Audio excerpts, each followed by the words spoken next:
Hi guys, it is Michelle Diggs Fiction, and here is my very first review video for my January, February, and March books that I read. So, before I get into that, I'm sure a lot of you are really curious what this is because I know you guys. It's unavoidable. So I do have an Etsy shop. I do sell it. First I should say I make savings challenges and sell them. There's physical and digital savings challenges on my Etsy shop. So if you want to get into budgeting and save money in a fun way with your paychecks, that's what savings challenge games are. They're fun to play if you want to try and save monies for like your books or for food, whatever the case is. There's different categories that people save money for. So, yeah, just wanted to explain what this is. So it's a little messy, but this is like my main section. Every time I do order, I like pull a drawer out every time I need something. So that's why it's there. So just wanted to explain that first. Anyways, let's get back into books.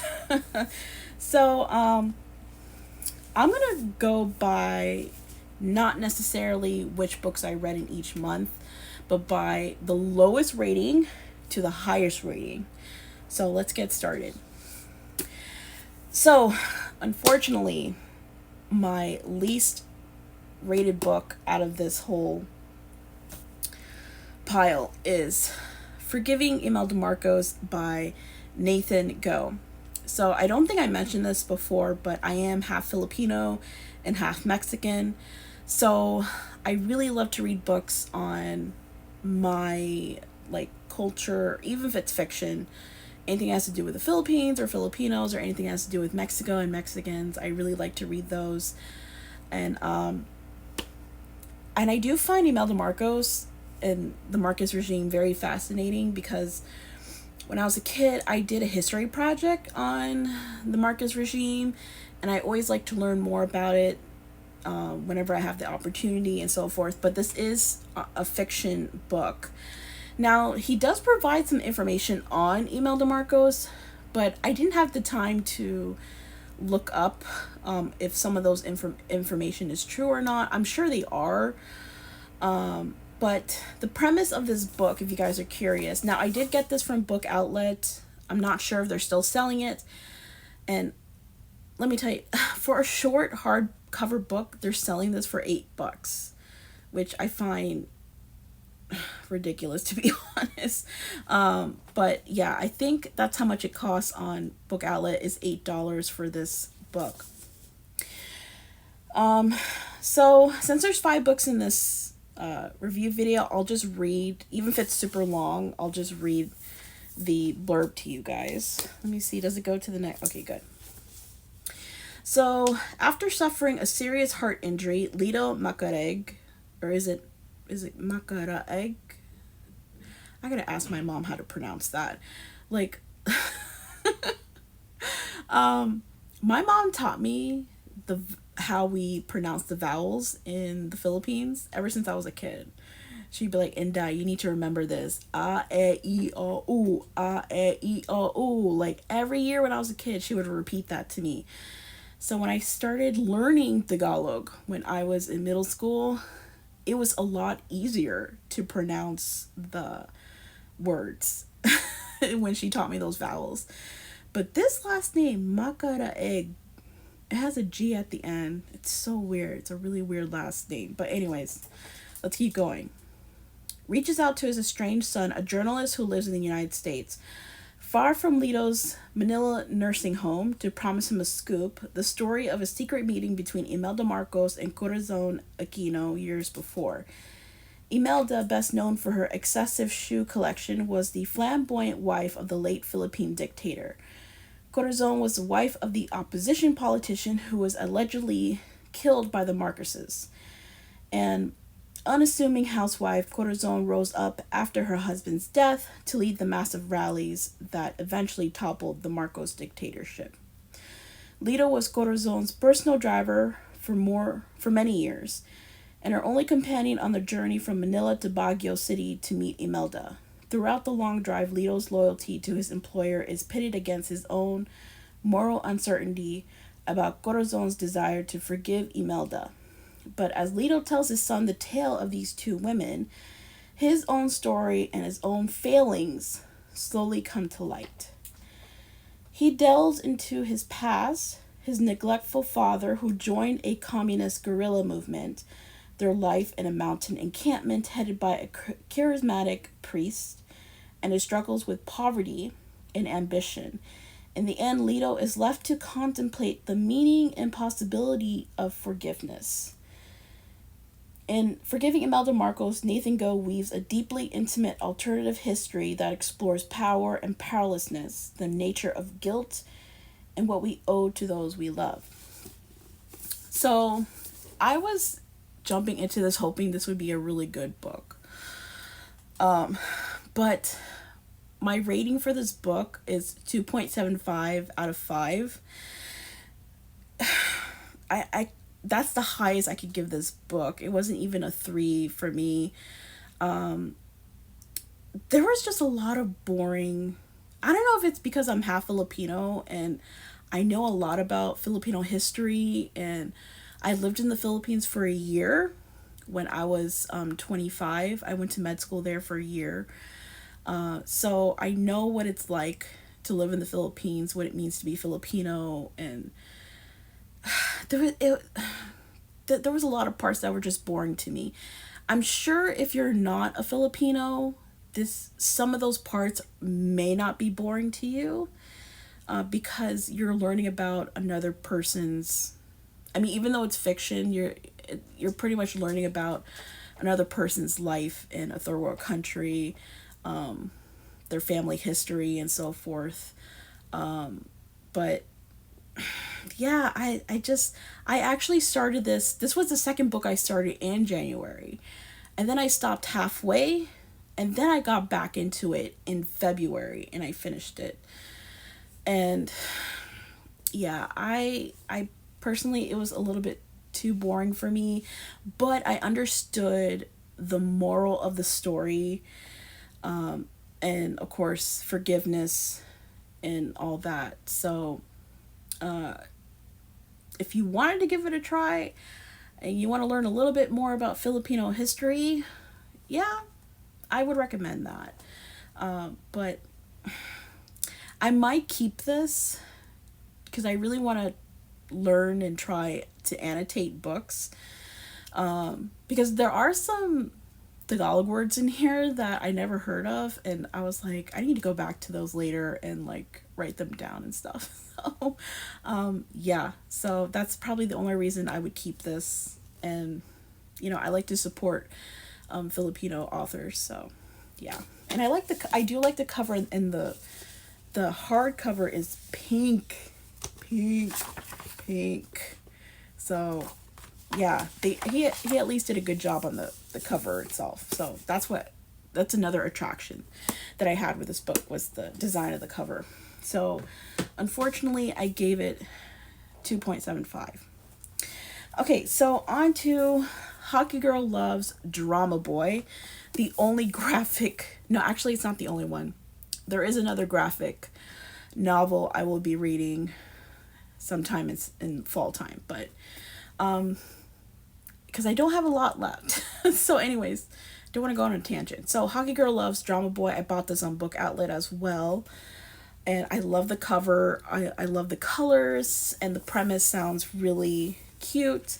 So let me read. Oh, left a bookmark in here. Whoops. Oh, another thing.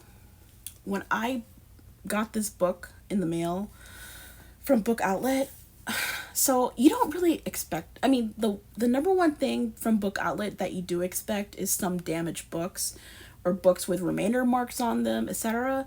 But what you don't expect, which I didn't expect, is this is signed by the author / artist. Faith Erin Hicks is the author. Signed. Look how cute how she signed it. I didn't even know Book Outlet, and they don't even mention. I even went back to the product. to see if they mention if they're signed or not, and there's nothing about the book being signed. So you might get a signed book from Book Outlet. So now when I get books from Book Outlet, I check every one of them to see if they were signed or not. So I'm definitely probably going to keep this because I mean, it's a signed book.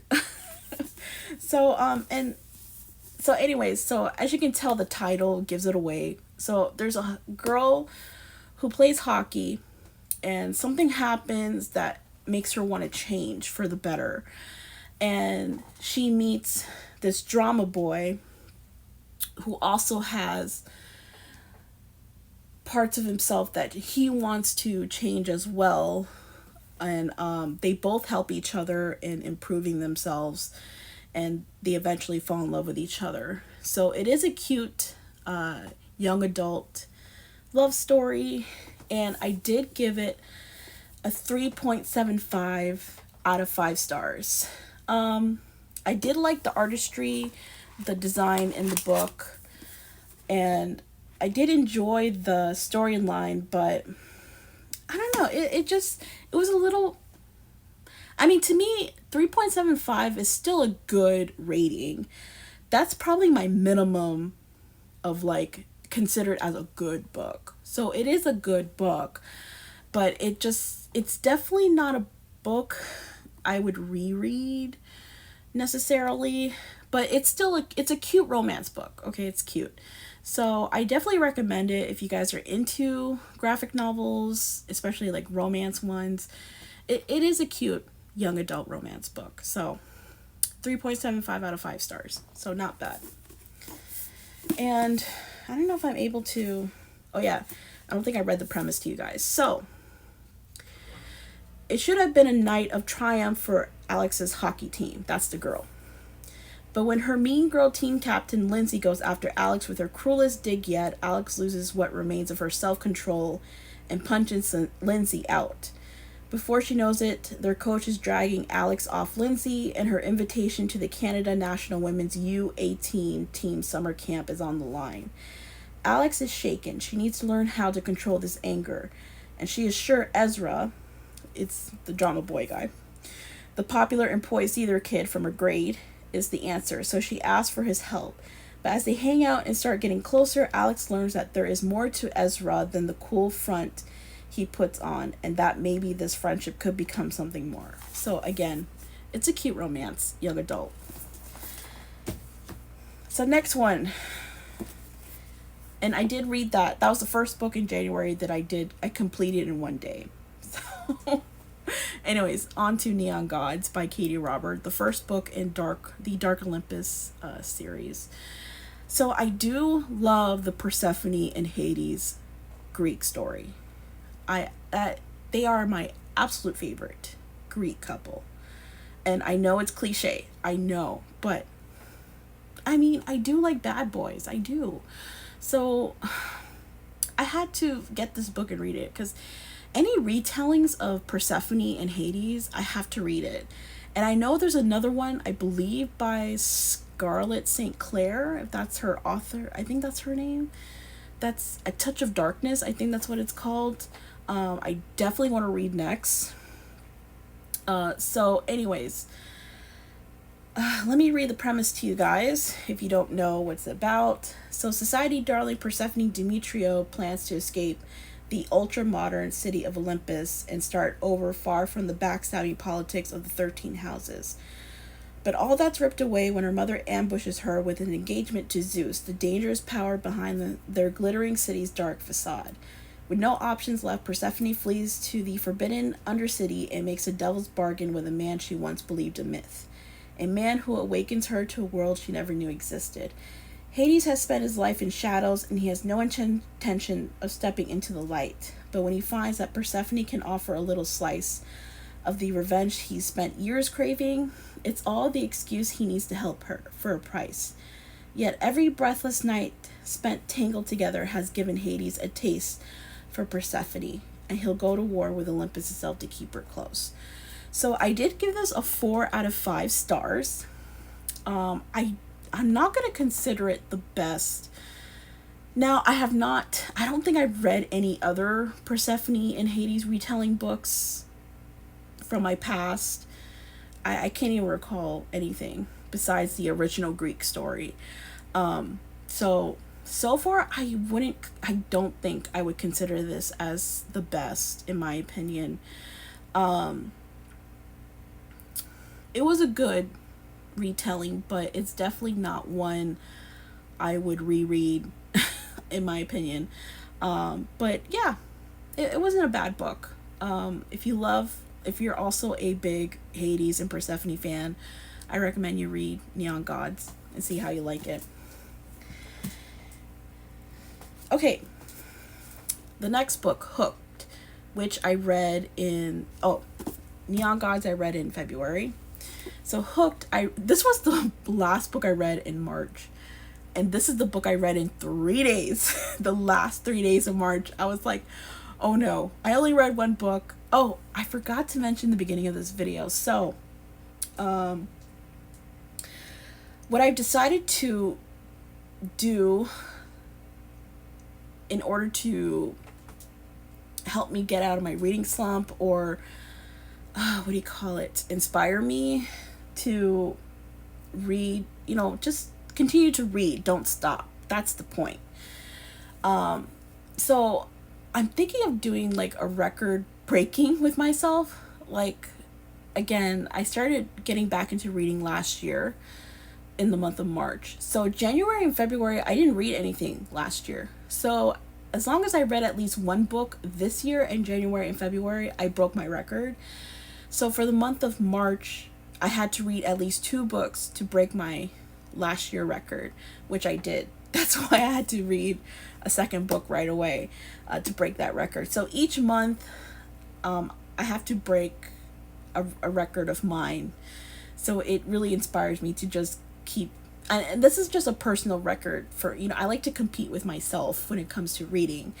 So that's what I'm probably going to do every month, every year, is see if I can break my record every month. So I think that's just a lot of fun and less pressure on myself to try, because it's okay if you don't read all 8 books that I pick, or it's okay if I don't read all the 8 books that I pick out, or as long as I read at least the minimum of trying to break a record, I'll be happy. So that's what I'm going to plan to do for the rest of my reading journey from here on out. So anyways, back to the reviews. So again, Hooked by Emily McIntyre is my first book from her. This is part of the Never After series. It is a retelling on Captain Hook. So it is a happily ever after. When it comes to, her series is for the villains. Like, they're happy, happily ever after. So I did give this a 4 out of 5. It was a little too dark for me. A little too dark for me. And I'm not going to mention what. There's just, like I said before, there's a certain level of dark romance that I just cannot get past, or that I'm not really into. I mean, this is still a good book. It's still a good book, but it's definitely not a book that I would reread myself. And I was thinking to myself, if this book is really good, I'm going to buy the special edition, because they started coming out with special editions of this series. But yeah, I'm not. Because the only way I would really buy special edition books or sprayed edge books is if the book is really good. I don't want to buy a sprayed just because how it looks. If I don't like the story and I only bought it for the looks, I feel like I'm just wasting space. So I rather buy special editions and sprayed edge books if it's a story that I really like and I maybe one day will reread it again. So I will not be buying the special edition book of this. And I will continue the series to see how the other villains fare with their happily ever after. And I think there's only 6 books in this series. So again, I don't think I'm going to keep this book. So, yeah, 4 out of 5. It's not a bad book. It's a good book, but I had a limit on it. Not really my type of dark romance, but it's still good. It's still good. Okay, last book of this review, which is the highest rated review out of all the 5 books that I really love this book. So, Light Lark by Alex Astor. I will be buying the special edition version of this. That's how much I love it.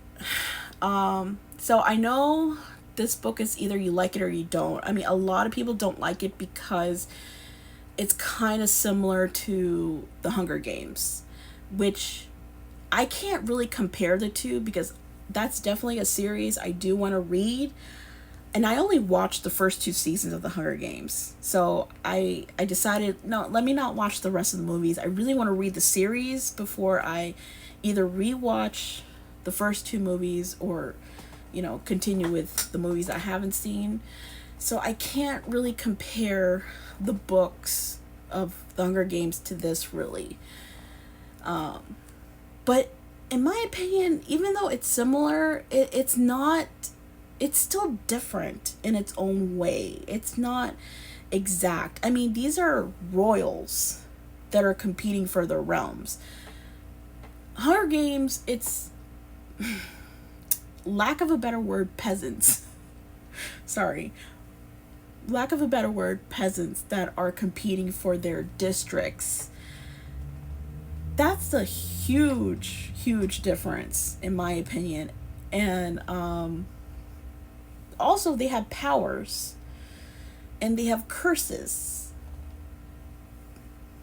I mean, the people in Hunger Games, they may have skills, but they don't have powers or what was the other one that I just said? Or they don't have curses except being in a poor district. I mean, it's to me it's very different from each other. But so far I prefer the Light Lark realm compared to the Hunger Games realm. So I did give this a 4.5 out of 5 stars. That's how much I like it. And there was a huge twist that I'm a pretty good detective. Because my mom really loves mysteries. So I grew up watching a lot of mysteries with her, and we're pretty good at figuring out who is, but this had a big twist that I was not expecting. So that's another bonus in my book, is that if I didn't expect that, like, wow, you did a really good job, author. You really did, Alex Astor. So I can't wait to read the rest of the series. I don't know when I'm gonna buy. I was thinking maybe I should wait a little bit until the rest of the other special editions come out, like Nightbane and Sky Shade. They are coming out with an Oro and Grimm, like their perspectives, and I love the design of the book and everything. So that's definitely what I want all the special editions of this series. I mean, it really all depends how she ends it too. That's another thing, because if I don't really like the ending of the whole series, it may not be worth it. I don't know, but we'll see. Hopefully she does a great job. I don't know if Sky Shade is the last book. I have to look that up, but I really enjoyed this book. I mean, I loved all the characters. I wouldn't say all the characters, but I loved Oro, I loved Grimm, I love Isla. Like, this was such, now this I started reading this the first day of March, and I didn't finish it till the 28th of March. So it is a good book. Okay, I it took me so long because, like I said, I was in a slump. I really didn't feel like reading at the time, so that's why it took 28 days to finish this book. But it is a good book because the last few days I was like reading 100 pages per day just to try and finish it. And of course, it's so good. It was so good. So yeah, I can't wait to get the rest of the series. So yeah, that's my review of the 5 books that I read the last 3 months. hopefully I will have a good amount of books for April, because I really don't want you guys to have to wait another video for like the next 3 months of books. I don't know, we'll see, hopefully not. Yeah, I think that's, I'm still trying to figure out how I'm gonna do my 2024 review videos, because like I said, I read 40 books last year, so I'm thinking of like doing just the top 10 books that I liked, and then like the top 8 books I didn't like, because I didn't really have a top 10. I had 8 books that I wasn't really, I didn't like it. But anyways, yeah, still need to figure that out.